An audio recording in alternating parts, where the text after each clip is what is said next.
Så ja. Emil Bäckman, Bengt Dahlbo, Arne Magnusson, Micke Möller och Jörgen Hansson. Bäckman med 25 på bilen. Favorit i heatet.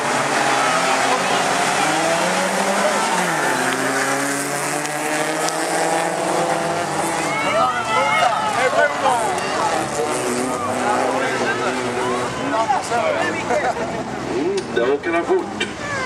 Bäckman.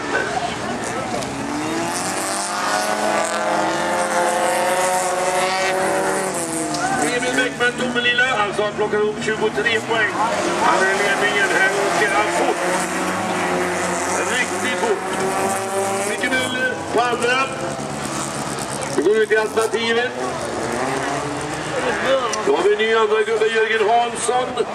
Men Emil Bäckman i ledningen. Han har varit inne i alternativet och inte gubbarna längst fram. Och vad kan vi göra åt det här då? Nummer 29 har redan blivit Bengt Dahl som kastar in halvduket.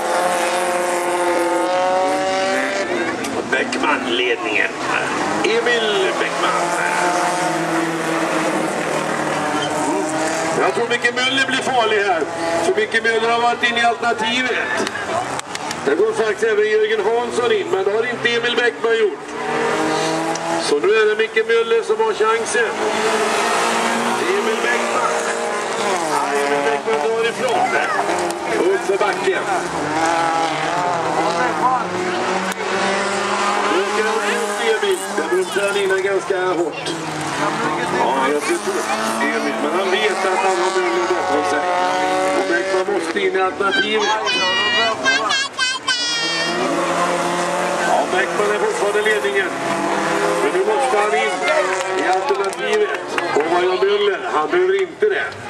Möller har en lite modernare bil kanske, men det är Bäckman eller Möller. Det är Möller. Det är bara 8 poängen. Var är Bäckman?